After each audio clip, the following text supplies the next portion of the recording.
Hi sewing friends, welcome to my sewing room. My name is Beth, and if you're new, welcome. Recently I shared with you a block.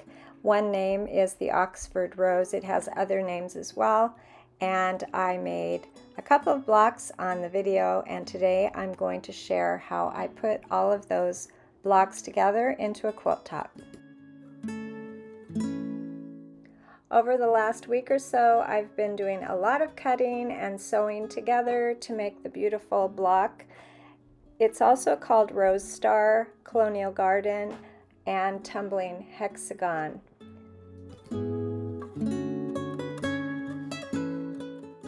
I will leave a link below with the video that I published about how to make this beautiful block. I made a total of 9 of the large blocks, but I did not sew them all together. I sewed half and half. So what I would do is I would lay out all of my triangles here, and then I would sew half of that large hexagon together, and when I had all of my blocks ready to go, I'll show you towards the end of the video how I laid them out on the floor and sewed my quilt top together in rows.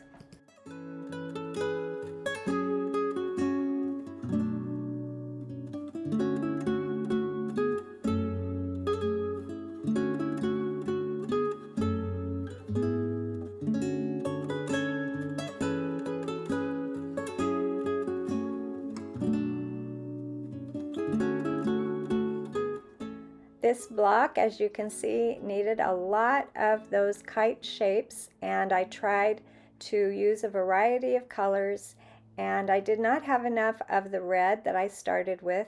A lot of times I will begin with the quilt block with an idea in my head of what I want, but I don't figure out how much fabric I need. And I was able to find some reds that were very similar, and that helped me out. And the last red that I found was actually a cotton sheet that I have here in my stash, so that was a good find. It had a lot of fabric. Well, a cotton sheet typically has a lot of yardage, and I wasn't needing a whole lot, but I was happy to find that red cotton sheet that went along with the fabrics that I had chosen in the beginning.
As you can see, I'm sewing my hexagon together in 4 rows after I have it laid out on my sewing table.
And here's half of the block.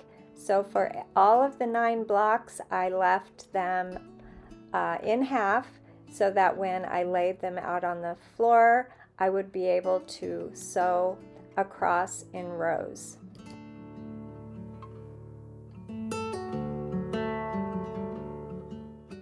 There are a total of 9 blocks. There's 3 on both sides. There are 2 in the middle, and then the last one is 2 halves. You can see there on the left and the right. And in this video here, the 2 halves are at the bottom and the top. Once I had my quilt laid out, I could pick up those 3 half hexagons and I will sew them together. They're at an angle there, so both ends will have a little, about a 1/4 inch on that point that will hang off the edge as I make my 1/4 inch seam, and I'll try to match all of those seams together as I go along.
Once I had all of my rows together, I was able to sew the rows, and I will mention that a lot of these edges on these kite shapes are on the bias. So I tried to be very careful. Bias edges tend to stretch out, so I did not do much. I didn't do any ironing as I was going along because I think that sort of distorts the bias edge, and I tried to just make all of those seams nestle together, and they are now all together in this beautiful quilt, and I am going to set it aside. I have a very busy season ahead of me, so I will not be able to quilt this quilt top right away, but I do hope to do that soon. This is such a pretty quilt. Thanks for joining me today, and I'll see you next time.